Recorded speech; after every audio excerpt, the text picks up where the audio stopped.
গুয়াহাটি শহরের ঠিক মাঝখান দিয়ে বয়ে যাওয়া ব্রহ্মপুত্রের বুকের উপর এক শান্ত নির্জন দ্বীপ উমানন্দ। মানুষের ভিড়, শহরের গতি, যানজট সবকিছুর মাঝেও এই দ্বীপ যেন নিজের মতো করে দাঁড়িয়ে আছে এক টুকরো আধ্যাত্মিকতা আর প্রকৃতির সৌন্দর্য নিয়ে। নমস্কার, এনকে টিভি বাংলার বাইরে দূরে অনুষ্ঠানে রয়েছি আমি সৌশিখা। আর আজকে আপনাদেরকে ঘুরে বেড়াবো, আমরা রয়েছি উমানন্দতে। হ্যাঁ, কিন্তু এখনও উমানন্দতে আমরা পৌঁছইনি। আমরা কিন্তু এখন রয়েছি গুয়াহাটির গেটওয়ে অফ গুয়াহাটিতে, যেখান থেকে কিন্তু আমরা গভর্নমেন্টের ফেরি দিয়ে আমরা গিয়ে পৌঁছে যাব এই উমানন্দতে। গুয়াহাটি গেটওয়ে টার্মিনাল একদম নতুন রূপে উদ্বোধন হয়েছে 2025-এর 7ই নভেম্বরে। এখান থেকে প্রতিদিন 6টি ট্রিপে উমানন্দ যাওয়ার ফেরি ছাড়ে। টার্মিনাল থেকে দ্বীপে পৌঁছতে সময় লাগে মাত্র 15 মিনিট। তাই সকাল বিকেল ফেরি করে বহু পর্যটক ও ভক্ত ব্রহ্মপুত্রের মাঝেই এই দ্বীপে যান। আমার সঙ্গে অনেক বন্ধুরা এখানে রয়েছেন, দেখাতে আমার ক্যামেরা পার্সনকে দেখাবার জন্য অনুরোধ করব। এখানে কিন্তু অনেক মানুষরা একসঙ্গে কিন্তু তারা যাচ্ছে সেই উমানন্দ দর্শন করার জন্য। এখানে প্রচুর মানুষরা রয়েছে একসাথে, অনেক মানুষরা যাচ্ছে সেই গভর্নমেন্ট ফেরি দিয়ে। সেই গভর্নমেন্ট ফেরি দিয়ে কিন্তু তারা গিয়ে পৌঁছে যাবে সেই উমানন্দ। আমরা এবারে একটু দেখবো ভিতরটা। সেখানে আমরা যখন যে জায়গাটায় রয়েছে সেই জায়গাটা হচ্ছে কি টিকিট কাউন্টার। এই টিকিট কাউন্টার আমার দুধারে দুটো টিকিট কাউন্টার রয়েছে। সেখানে কিন্তু 100 টাকা করে আমরা সেই গভর্নমেন্টের টিকিট পাই। আপনাদেরকে আরও একবার জানিয়ে দিতে চাইবো যে এইখানে যখন আপনারা চলে আসবেন, ফ্যান্সি বাজার পয়েন্টের মধ্যে যখন আপনারা চলে আসবেন, ফ্যান্সি বাজারের ঠিক নেক্সট স্টপেজটাই কিন্তু আমাদের এই উমানন্দ। আর সেই ফ্যান্সি বাজারে যখন আপনারা এসে পৌঁছে যাবেন, তার এই জায়গাটা এসে পৌঁছানোর পরে কিন্তু অনেকগুলো আপনারা দেখবেন অনেক লোকের রয়েছে, তারা কিন্তু বলবে যে আপনারা টিকিটের জন্য আপনাদেরকে বলবে সেটা কিন্তু প্রাইভেট হবে। কিন্তু আমরা এখানে রয়েছি, যেটা ঠিক 7ই নভেম্বর গভর্নমেন্ট থেকে সেই গেটওয়ে অফ গুয়াহাটিটা বানানো হয়েছে, যেখান থেকেই কিন্তু আমাদের এখানে ফেরি সার্ভিস রয়েছে। সেই ফেরি সার্ভিসে কিন্তু আমরা এখানে গিয়ে পৌঁছে যাব ঠিক 15 মিনিটের মধ্যে। এখানে কিন্তু বোর্ডস রয়েছে, এখানে ওয়েটিং রুম রয়েছে, তারা এখানে ওয়েট করতে পারবে মানুষেরা। এবং সঙ্গে এখানে কিন্তু সানরাইজ ক্রুজ রয়েছে, ডিনার ক্রুজ রয়েছে, সানসেটও ক্রুজ রয়েছে। বিভিন্ন ধরনের এখানে টাইম টেবিল দিয়ে তারা কিন্তু রয়েছে, কত সময় লাগবে পৌঁছতে, কখন সেখানে পৌঁছতে পারবেন, সেই সব কিছু কিন্তু এখানে এই জায়গায় এসে আপনারা রেস্ট করে কিন্তু পুরো জিনিসটা জানতে পারবেন। এবং সঙ্গে এখানে দাদারা রয়েছে, দাদা কিন্তু আপনাদেরকে জানিয়ে দেবে যে কোথায় কখন কত সময় লাগবে সেখানে পৌঁছে যাওয়ার জন্য। কিন্তু আজকে আমরা যাচ্ছি উমানন্দ মন্দিরে, এবং উমানন্দ মন্দিরে যেতে গিয়ে শুধু লাগবে 15 মিনিট। আর আমরা এখানে কিন্তু 100 টাকা করে টিকিট কিনে আমরা কিন্তু পৌঁছে যাব উমানন্দ মন্দিরে। তো চলুন আমাদের সঙ্গে আজকে আমরা উমানন্দ মন্দিরটা ঘুরে দেখছি। নতুন রূপে সাজানো গেটওয়ে অফ গুয়াহাটি টার্মিনাল পর্যটকদের আকর্ষণের এক গুরুত্বপূর্ণ কেন্দ্র। টিকিট কাউন্টারের সামনে সারিবদ্ধ ভিড়, কেউ পরিবার নিয়ে, কেউ বন্ধুদের সঙ্গে। সবাই অপেক্ষা করছেন ব্রহ্মপুত্র পেরিয়ে ছোট্ট দ্বীপে পৌঁছানোর জন্য। টার্মিনাল থেকে গেট ওপেন হতেই যাত্রীরা এগিয়ে যান বোর্ডিং পয়েন্টের দিকে। নদীর বাতাস, ঢেউয়ের শব্দ সব মিলে শুরু হয় এক শান্ত আনন্দময় নৌভ্রমণ। ব্রহ্মপুত্রের বুক চিরে চলতেই ধীরে ধীরে সামনে ভেসে ওঠে উমানন্দ দ্বীপের পাথুরে সবুজ পাহাড়। ব্রহ্মপুত্রের কোলে আমরা দাঁড়িয়ে রয়েছি, এই ফেরির মাধ্যমে আমরা এগিয়ে যাচ্ছি সেই মন্দিরে যাকে বলা হয় উমানন্দ আইল্যান্ড। এবং সেই উমানন্দ আইল্যান্ডে কিন্তু আমরা ফেরির মাধ্যমে গিয়ে পৌঁছে যাচ্ছি। খুব কাছ থেকেই কিন্তু আমরা এবারে দেখতে যাচ্ছি উমানন্দ মন্দির, আমাদের শিব ঠাকুরের মন্দির। ফেরিতে চড়লেই দেখা যায় ক্রুজের ডেকে মানুষের উৎসাহ, ক্যামেরায় বন্দি দৃশ্য, আর সামনে ধীরে ধীরে স্পষ্ট হয়ে ওঠা উমানন্দ পাহাড়।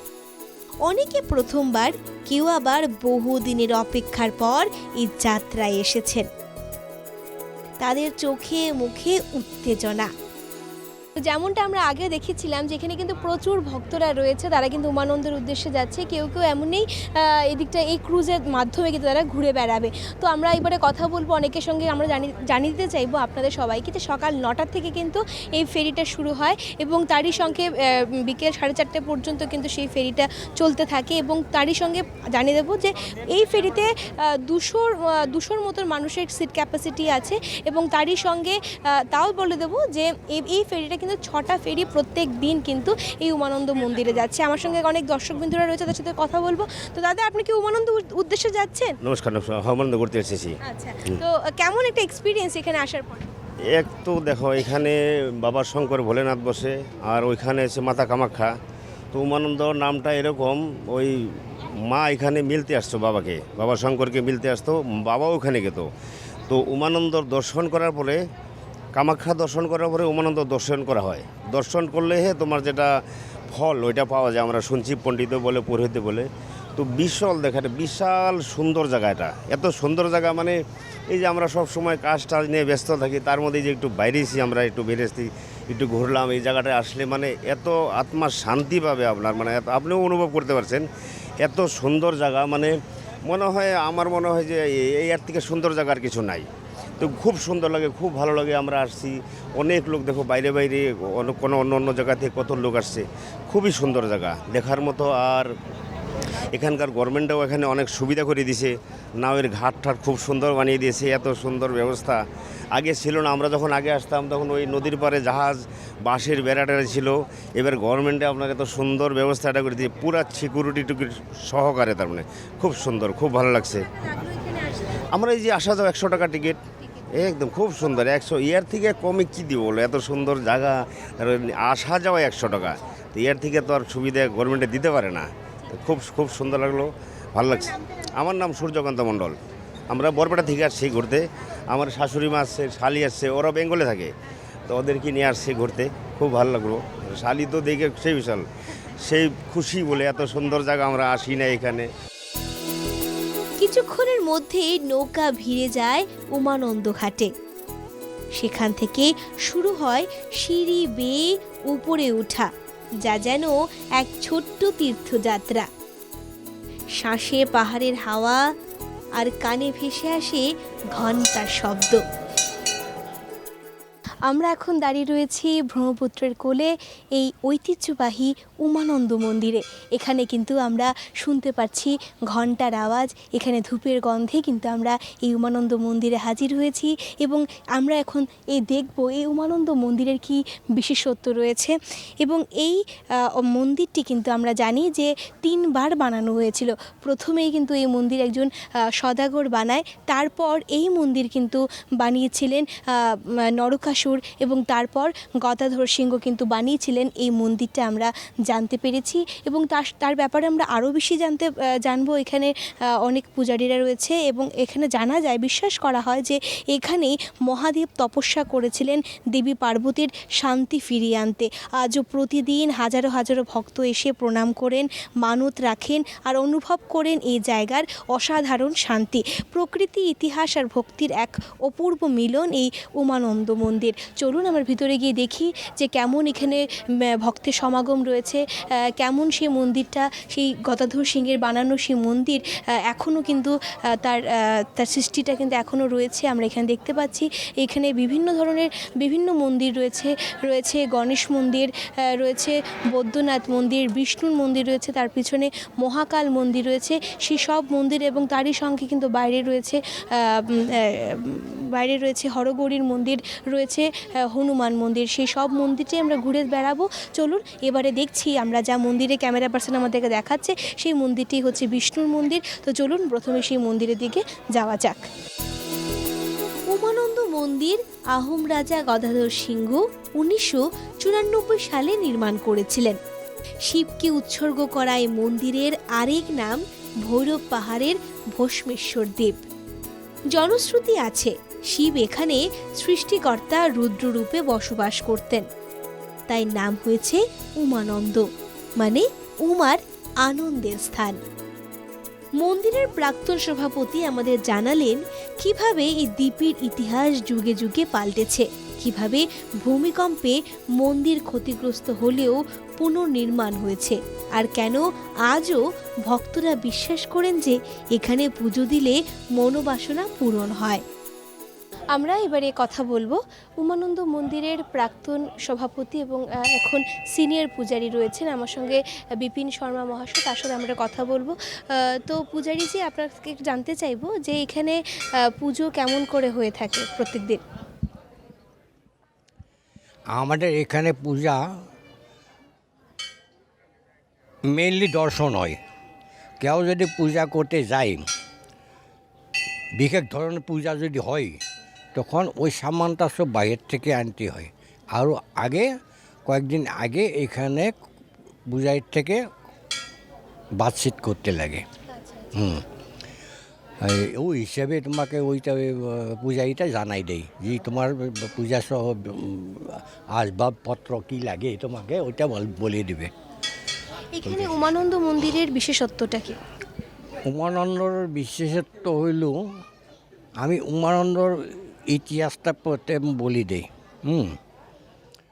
উমানন্দ ইতিহাস বলতে গেলে এই পাহাড়ের নাম ভস্মাচল। এইখানে মহাদেব কামদেবকে ভস্ম করছিল, ওই জন্যে আসামের পাশের নাম ওই পাহাড়ের নাম ভস্মাচল। কামদেবের স্ত্রী ছিল রতি দেবী।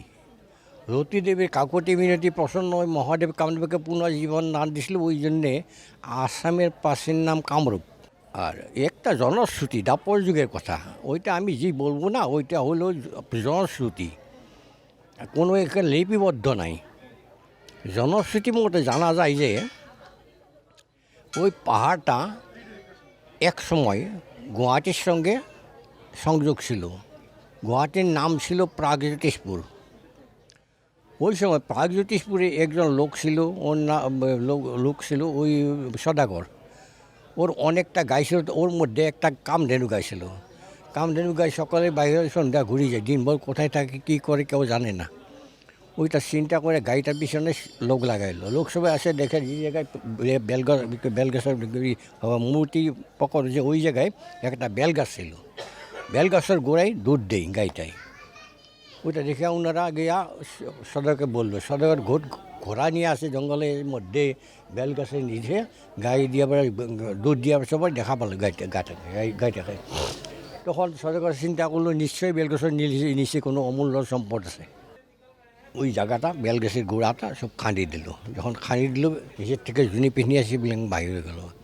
ওই রকম শিবলিঙ্গ ওই রকম সাইডে চলে যায়। রাত্রে যখন গভীর নিদ্রায় পড়ে, মহাদেব ওই সদাগরকে স্বপ্ন দেখায় যে আমি অতদিনে মানব দৃষ্টি থেকে অন্তরান ছিল, তুমি আগে মানব দৃষ্টিতে ফেলাইলো, তুমি যদি ভালো চাও আমাকে প্রতিষ্ঠা করো। এইরকম হুমকি দিয়ে ওই রাত্রে প্রচণ্ড ভূমিকম্প হয়। ভূমিকম্পর ফলে পাহাড়ের ওই পোর্শনটা, দক্ষিণ সাইডের এই পোর্শনটা ওই বিচ্ছিন্ন হয়ে যায়, অর্থাৎ গুয়াহাটির সঙ্গে ওইটা বিচ্ছিন্ন হয়ে যায়। তখন সদাগর রূপান্তর হয়ে কীরকম আছে, আগে তো ঘোড়া নিয়ে আসে এখানে জঙ্গলের মধ্যে এখানে আসি পাইছিল, কিন্তু যখন ওইটা নদী সৃষ্টি হয়ে গেল, তখন আসার একটু অসুবিধা হইল। সরকার একটা শীতকালে জেনারেলি নদী পানি কমিয়ে যায়। ওই সময় জাহাজ বোট কিছু ছিল না, খালি হ্যান্ডবোট ছিল। হ্যান্ডবোট নিয়ে একটা আনি, হ্যান্ডবোট নিয়ে আসি এখানে একটা জুপরা মন্দির বানাই দিয়ে এই জায়গায়। জুপরা মন্দিরটা অনেক বছর থাকে। এখানে পুজো দেওয়ার নির্দিষ্ট নিয়ম রয়েছে। সকাল থেকে বিকেল পর্যন্ত সারা দিন ভক্তদের প্রবেশ উন্মুক্ত। বিশেষ দিনে শিবরাত্রিতে এখানে হাজার হাজার ভক্তের জমায়েত হয়। দ্বীপটি ছোট হলেও তার আধ্যাত্মিক স্পন্দন যেন আরো বড়। মেইন যে উমানন্দ শিব ঠাকুরের মন্দিরটা রয়েছে, তাকে ভিতরে রয়েছে? ওটা ভিতরে একদম গহ্বরে আছে, ওইটা গহ্বরে আছে। এখানে পুজো দিতে হলে কি কি ধরনের প্রসিজিওর আছে? এখানে পূজার রকম আছে। তোমার শর্টকাট পূজা আছে, যদি তোমার যাগযজ্ঞ দিয়ে করে যদি পূজা করো, হোমযজ্ঞ হয় যদি, ওইটা অন্য সিস্টেম। অন্যান্য পূজা আছে কিছু মানে ওই হিন্দি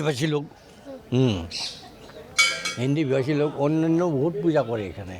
কেউ যদি পূজা করতে যায়, বিশেষ ধরনের পূজা যদি হয়, তখন ওই সামানটা সব বাইরের থেকে আনতে হয়। আরও আগে কয়েকদিন আগে এখানে পূজার থেকে বাতচিত করতে লাগে। ওই হিসাবে তোমাকে ওইটা পূজাইটা জানাই দেয় যে তোমার পূজা সহ আসবাবপত্র কী লাগে তোমাকে ওইটা বলে দেবে। ব্রহ্মপুত্রের স্রোতের মাঝখানে দাঁড়িয়ে থাকা এই ছোট্ট সবুজ দ্বীপটির নাম পিকক আইল্যান্ড, যা বিশ্বের অন্যতম ক্ষুদ্রতম বাসযোগ্য নদী দ্বীপ। উপরের দিক থেকে ময়ূরের পালকের মতো আকৃতি বলেই ব্রিটিশরা দ্বীপটিকে দিয়েছিল পিকক আইল্যান্ড নামটি। একটা জিনিস জানতে ছিলাম, ব্রিটিশরা এই মন্দিরটাকে আগে, এই জায়গাটাকে আগে পিকক আইল্যান্ড বলতো। ব্রিটিশে ওইটার নাম দিয়েছিল পিকক আইল্যান্ড। ময়ূর যেন দেখি ঘরের থেকে দেখলে ওই ময়ূর একটা যেন দেখি, ওই জন্যে ওই নামটা দিল পিকক আইল্যান্ড। ব্রিটিশ দিছে ওইটার নাম। কিন্তু আমার লোকালি আমার ওই পাহাড়টার নাম হইল ভস্মাচল, মনের নাম হল উমানন্দ। এখনও উমানন্দ পাহাড় বলে, উমানন্দ পাহাড় বললে ওইটাকে বুঝাই। আর ভস্মাচল পাহাড়ের উপরে যে মন্দির আছে ওইটা হল উমানন্দ। মন্দির চত্বর ঘুরে বেড়ালে দেখা মেলে পর্যটকদের। দেশের বিভিন্ন প্রান্ত থেকে আসা মানুষজন এখানে শুধু পুজো নয়, প্রকৃতির শান্তিও খুঁজতে আসেন।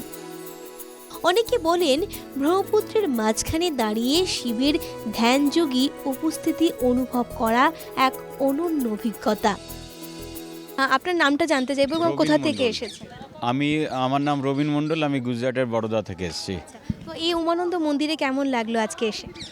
এমনিতে তো দেখুন আমি প্রথম এসেছি, আমি নর্থ ইস্টে কোনো দিন এর আগে আসিনি। এমনিতে তো প্লেসটা খুবই সুন্দর, প্লেসটা সত্যি ভালো। আমি জানতাম না এরকম একটা ইয়ে আছে। প্লেস হিসাবে খুবই ভালো, ব্যবস্থাপনাও ভালো, পরিবেশ সবই ভালো আছে। এমনিতে ভালো লেগেছে, ওভারঅল ভালো লেগেছে। मेरा नाम है विवेक शर्मा, मैं हूँ पार्षद और कानपुर उत्तर प्रदेश से हूँ। तो यहाँ पर जाना जाता है कि उत्तर प्रदेश से लोग यहाँ पर आके उमानंद में पूजा देते हैं, तो किस विषय में और क्या विशेषत्व देख के आप लोग यहाँ पर पूजा? वैसे तो मैं जब भी माँ कामाख्या के दर्शन करने आता हूँ तो मैं उमानंद ज़रूर आता हूँ। यहाँ आने के बाद बड़ी शांति और शक्ति प्रदान होती है, बहुत ही रिलैक्स मिलता है। ऐसा लगता है कुछ एक अलग ही ऊर्जा महसूस हो रही है। मतलब पूरा वहाँ जब रहते हैं तो दिन भर में तनाव यहाँ लगता है कि बस बैठे ही रहो, बिल्कुल शांति वातावरण। मतलब एक शरीर में बिल्कुल अलग ही कुछ ईश्वरीय प्रकृति की ऊर्जा जो है वो प्राप्त होती है। তো দাদা আপনার নামটা এবং আপনি কোথা থেকে এসেছেন? Pratik Saha, West Bengal, Hasimara, Kalchini block, Alipurduar district. তো কেমন লাগলো এখানে পুজো দিয়ে? পুজো দিয়ে বলতে গিয়ে আমি পুজো দিতে পারিনি সত্যি বলতে, কারণ ভিড় ছিল এবং আমার মা অসুস্থ, ওনারা পারবেন না, আসেনি। এবার আমাদের জন্য ওদের বসে থাকতে হচ্ছে, তো ওর জন্য পরে আমরা বেরিয়ে যাচ্ছি। কি উদ্দেশ্যে এখানে এসে পুজো দেওয়া? এখানে কোনো উদ্দেশ্য বলতে অনেক দিনের ইচ্ছা ছিল যে আসবো, সেরকম কোনো উদ্দেশ্য নেই। ঠাকুরের কাছে সবাই আসতে চায়, সবাই পুজো দিতে চায়, সেই উদ্দেশ্যেই আসা। তো গুয়াহাটি এসে কেমন লাগছে? খুব ভালো লাগছে, এর আগে কোনো দিন আসেনি। আর এটা যেমন একটা নতুনত্ব অভিজ্ঞতা যে স্টিমারে পার করে পুজো দেওয়া। স্টিমারে পার করে হয়তো অন্য কোথাও যাওয়া যাবে, এবার পুজো দিতে সব জায়গায় যাওয়া যাবে না এভাবে, তো এটা একটা আলাদা অনুভূতি। তো ভালো লেগেছে আজকে এখানে? হ্যাঁ, দারুণ লেগেছে। উমানন্দ দ্বীপে পৌঁছানোর পর শুরু হয় আরেকটি যাত্রা। উপরের দিকে উঠে যাওয়া সেই লম্বা পাথুরে সিঁড়ির পথ একের পর এক ধাপ, কখনো খাড়া কখনো সংকীর্ণ। এই পথ বেয়ে মন্দিরে পৌঁছচ্ছে শিশু থেকে বৃদ্ধ সকলেই। পথের কষ্ট কারো মুখে ক্লান্তি আনতে পারে না, কারণ প্রাচীন মন্দির দেবদর্শনের সেই আকাঙ্ক্ষা সবার মনেই এক অদ্ভুত শক্তি জাগিয়ে তোলে। আমার নাম হচ্ছে প্রদীপ কুমার সাহা, আমি ওল্ড হাসিমারা থেকে এসেছি, গত পরশুদিন রাত্রেবেলা এসেছি। তো এখানে পুজো, এতটা সিঁড়ি পার করে এসে পুজো দেওয়া কেমন অনুভূতি? না, অনুভূতি তো ভালোই, সিঁড়ি তো অনেক, বয়স্ক লোকের জন্য খুব কঠিন অবস্থা আর কি। যেমন আমার মিসেস আসতে পারেনি, আমার সঙ্গে আমার বেয়াই এসছে, উনিও আসতে পারেনি, তো আমরা 2-3 জন এসছি আর কি। আমরা কামাখ্যায় পুজো দিয়েছি আজকে। কামাখ্যায় সকাল 3টা লাইন দিয়েছি আর পূজা দিয়ে বেরিয়েছি 11টায়। এতটা সময় লাইন দিয়ে পূজা দিয়ে বেরোলে তো বুঝতেই পারছেন কেমন লাগে। তবে ভালো আনন্দ ফুর্তি ভালো হয়েছে, বেশ মনকে ভালো লাগে যে যে একটা পুজো দিয়েছি। এবং কথায় আছে কামাখ্যা মন্দিরের পর উমানন্দ মন্দিরে পুজো দিলে কিন্তু আপনার যা আপনি মনস্কামনা সেটা পূরণ হয়। পূরণ হয়, হ্যাঁ হ্যাঁ, এটা ঠিক বলেছেন আপনি, এটা আমিও শুনেছি, সেই জন্যই আরও কষ্ট করে এসেছি আর কি। শিলিগুড়ি থেকে আসছি আমি, খুব ভালো লাগলো। ওর এখানে আসলে যা শান্তি পাই মানে কোথায় আমি পাই না। আজকে খুবই ভালো লাগছে আমার। আপনি কি আগেও এসেছেন? হ্যাঁ, একবার আগে আসছি আমার ছেলের সঙ্গে, ওই জন্য আবার কষ্ট করে উঠলাম উপর। ভিতরে কি আজকে পুজো দিলেন? হ্যাঁ, পূজা দিলাম। কেমন লাগলো? খুব সুন্দর, অতি সুন্দর। এই বোম্বাই থেকে আসছে। मैं मुंबई से हिंदी में बहुत बात करूंगी और बहुत अच्छा लगा। ये मेरे भाई बने हैं सिलीगुड़ी से, मुझे खास मिलने आए। कामाख्या हमारा दर्शन किया और बोला इधर चलो, मतलब बहुत अच्छा है चढ़ के। और अंदर जो है वो पूछा हमने 1665 का ये है, उसके पहले रिकॉर्ड नहीं है, लेकिन बोलता है ये स्वयंभू है। और इतना मैं क्या बोलूँ, मेरे रोंगटे खड़े हो गए, इतनी सुकून और इतना अच्छा है। लाइन इतनी थी पूछो मत, लेकिन भगवान की इतनी कृपा है हमारे ऊपर, बस दर्शन बहुत बढ़िया हो गया। बस बहुत। मैं बॉम्बे से हरसा अंधेरी रहती हूँ, हरसा मारू। हाँ, এখানে দেখা মিলে স্থানীয় ফুল বিক্রেতাদেরও, যারা প্রতিদিন ভক্তদের জন্য ফুল, বেলপাতা ও পুজোর সামগ্রী প্রস্তুত রাখেন। তাদের মধ্যে এক ফুল ব্যবসায়ী, যিনি পাশাপাশি সাংবাদিকও। তিনি জানালেন উমানন্দর প্রতি তার দীর্ঘদিনের টান আর এই দ্বীপকে ঘিরে মানুষের ভক্তির অনুভূতি। তো এই উমানন্দ মন্দিরে যাওয়ার জন্যই কিন্তু তার আগেই কিন্তু অনেকগুলো দোকান পাই, যেখানে আমাদের আমরা পূজার সামগ্রী কিনতে পারি। তো আমার সঙ্গে দাদা রয়েছে, তার সাথে জানবো যে এখানের কি কি পুজোর সামগ্রী এখানে কিনতে পাওয়া যায় এবং কত করে রয়েছে। তো दादा यहाँ पर तो हम लोग देख रहे हैं बहुत पूजा का सामग्री यहाँ पर मिलता है, तो कितना करके पूजा का सामग्री यहाँ पर? नहीं, पूजा का सामान तो फिक्स नहीं है। फूल का दाम ज़्यादा होने से तो थोड़ा सा ज़्यादा होगा, लेकिन नॉर्मली 50 रुपीज़। 50 में फूल, प्रसाद, दिया, अगरबत्ती, बेलपत्ता, कमल ये रहता है। हाँ, और यहाँ पे तो डेली बहुत आदमी आता है। 250 का भी है, कपड़ा, गंगाजल, नारियल सब कुछ देता है। हाँ, जो चीज़ है तो डेली कितना ऐसे सेल होता है? सेल का तो बात ये फिक्स नहीं है ना, ये से तो पर्यटक का बात है ना, ये कम आता है, ज़्यादा आता है। और सब तो पर्यटक भक्त नहीं लेता है, कोई कोई ऐसे जाता है। हाँ, इसलिए फिक्स नहीं है इसका। लेकिन डेली वो जो 7 दुकान गवर्नमेंट परमिटेड दुकान है, हाँ, गवर्नमेंट लाइफ सेल्फ एम्प्लॉयमेंट के लिए वो दुकान दे दिया और सब ने अच्छा से चल रहा है, इसका कोई प्रॉब्लम नहीं है। लेकिन बारिश टाइम में थोड़ा वो टूरिस्ट कम आता है, भक्त कम आता है, इस टाइम में कम होता है। हाँ, लेकिन नॉर्मली सीजन में सबका अच्छा ही होता है। हाँ, यहाँ पे बहुत आदमी आता है। वो इसका मंदिर का वो हिस्ट्री है क्या, 51 शक्तिपीठ का 51 भैरव रहता है और कामरूप कामाख्या का भैरव यहाँ पे है। इसीलिए कामरूप कामाख्या में जो आदमी आता है, जो भक्त आता है, वो इसका मैक्सिमम आदमी इधर महादेव और भैरव जी का दर्शन करने के लिए आता है। इसका दर्शन करने के बाद दोनों करने से पूरा होता है, इसलिए आदमी आता है। দিনের শেষে মন্দির দর্শন শেষে নামার পথে আবার চোখে পড়ে সে ব্রহ্মপুত্রের শান্ত জলের রূপ।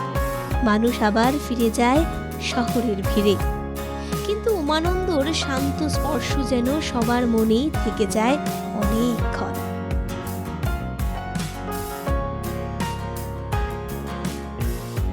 পল্টন বাজার বা ঝালুকবাড়ি থেকে আসলে বাসে উঠে বললেই হয় কাছারি ঘাট। গণেশগুড়ি, 6 মাইল বা চাঁদবাড়ি দিক থেকে যাত্রীরা নামেন উজান বাজার ঘাটে। সব রুটের বাসই এই 2 ঘাটে থামে, আর এখান থেকে ফেরি টার্মিনাল মাত্র কয়েক মিনিটের হাঁটা পথ। টার্মিনালে পৌঁছানো মাত্রই ব্রহ্মপুত্রের বাতাস আর নদীর মনোরম দৃশ্য স্বাগত জানায় পর্যটকদের।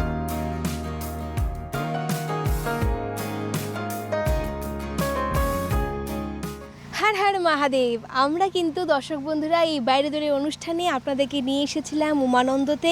এই উমানন্দর আরেকটা নাম হচ্ছে ভূষ্মাচল পাহাড় এবং ভূষ্মাচল মন্দির। আমরা সেই ঐতিহ্য ব্যাপারে সবটাই জানতে পারলাম এবং আপনারা নিশ্চয়ই জানতে পেরেছেন উমানন্দর কি কি বিশেষত্ব রয়েছে।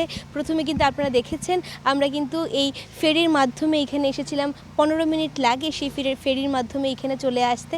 তারপর সেখানে আধা ঘন্টা ফেরি দাঁড়ানো থাকে।